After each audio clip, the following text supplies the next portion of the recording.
बिस्मिल्लाहिर्रहमानिर्रहीम। Abdul Jabbar Arain, assistant professor mathematics, government boys degree college Shahzadpur. आज हमारा मैथ 2 का सेकंड लेक्चर है, चैप्टर नंबर 7 से। आज हम डिस्कस करेंगे स्टैंडर्ड इक्वेशन ऑफ सर्किल।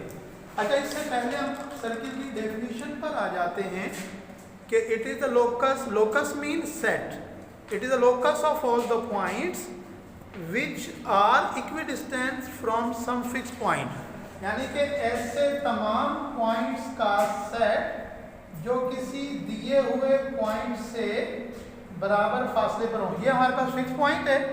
ये देखें, मैं अगर इसका ये तमाम पॉइंट्स हैं, अगर मैं इसको इस तरह से इन पॉइंट्स को मिला दूंगा तो ये सर्किल बनेगा। और जो ये फिक्स्ड पॉइंट है, ये क्या था हमारे पास, ये है हमारे पास फिक्स्ड पॉइंट, और इस फिक्स्ड पॉइंट को सेंटर कहेंगे। क्या कहेंगे? सेंटर कहेंगे। मीन जो फिक्स्ड पॉइंट है उसे सेंटर ऑफ द सर्किल कहेंगे। और उसके बाद फिक्स्ड पॉइंट से किसी भी पॉइंट का जो डिस्टेंस है, याद रखें कि ये डिस्टेंस है, लाइन सेगमेंट नहीं है।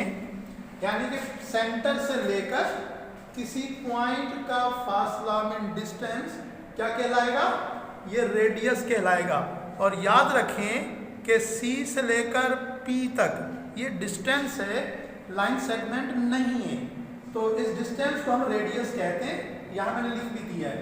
हम इक्वेशन डिराइव करेंगे, इसे हम कहेंगे स्टैंडर्ड इक्वेशन ऑफ सर्किल। इसमें मैंने क्या किया, मैंने फर्स्ट कर लिया, फर्स्ट क्वाड्रेंट में इक्वेशन ली मैंने। ये देखिए 4 क्वाड्रेंट्स बनते हैं हमारे पास ये 0, 90, 180, 270 और 360। ये 0 से लेकर 90 तक ये कहलाता है फर्स्ट क्वाड्रेंट। क्या कहलाता है? फर्स्ट क्वाड्रेंट कहलाता है। इसमें x भी पॉजिटिव होगा, y भी पॉजिटिव होगा। इसलिए मैंने फर्स्ट क्वाड्रेंट में जो सेंटर है उसको मैंने A और B लिया, और दोनों चूंकि पॉजिटिव रखें इसलिए मैंने उनको फर्स्ट क्वाड्रेंट में लिया।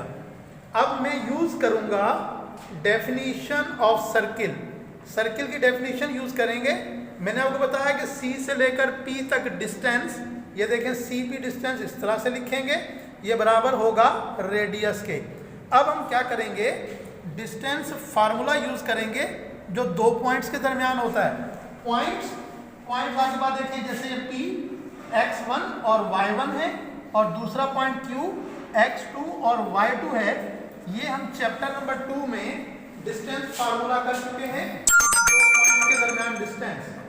अब चूंकि हमने डेफिनेशन को यूज किया है, इसका मतलब C सेंटर A और B, और कोई पॉइंट ले लिया मैंने जो सर्किल पर लाई करता है, सर्किल पर है, तो हमने CP डिस्टेंस को कहा रेडियस।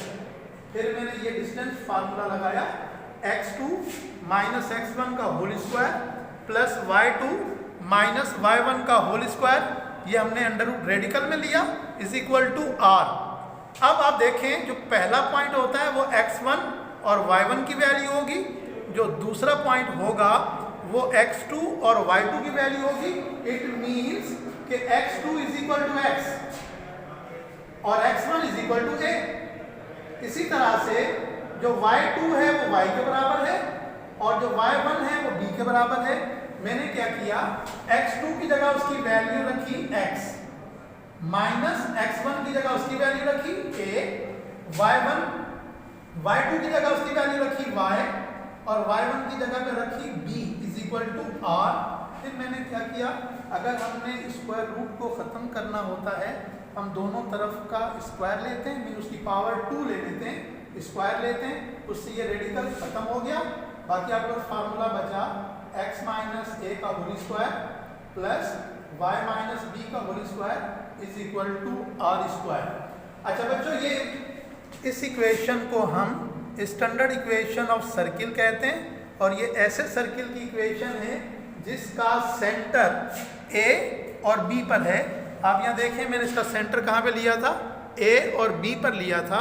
इसका मतलब ये एक सी इक्वेशन है सर्किल की जिसका सेंटर A और B है, और उसका रेडियस है R।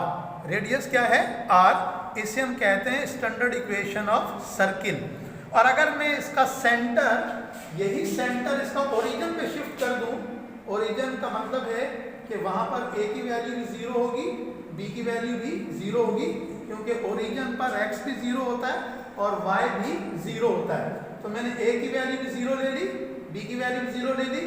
इस फार्मूले में a की जगह भी 0 रखूंगा और b की जगह भी 0 रखूंगा, तो मेरे पास ये इक्वेशन बनेगी x square plus Y square is equal to R square. ये भी स्टैंडर्ड इक्वेशन ऑफ सर्किल है, लेकिन इसका सेंटर कहाँ पर है, ए सेंटर इसका है ओरिजिन पर, मीन x भी 0, a की वैल्यू भी 0 और b की वैल्यू भी 0। अब आ जाएं हम इसी, ये हमारा 7.1 एक्सरसाइज का पहला क्वेश्चन है। इसमें सेंटर उसने कहा है कि 2 और 3 पर है और रेडियस उसका है 7 पर। हम क्या करेंगे, मैं देखिए रिक्वायर्ड इक्वेशन वही रखूंगा सर्किल की जो मैंने स्टैंडर्ड ली है, x माइनस ए का whole square plus y minus B का whole square is equal to R square.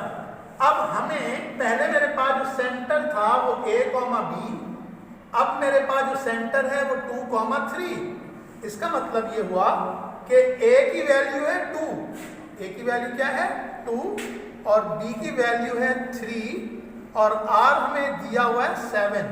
r कितना दिया हुआ है, 7 दिया हुआ है। अब मैं इस फार्मूले में रखूंगा x माइनस ए की जगह क्या रखूंगा 2 का whole square plus y minus b की वैल्यू क्या है 3 का होल स्क्वायर और मेरे पास r रेडियस है 7 का स्क्वायर।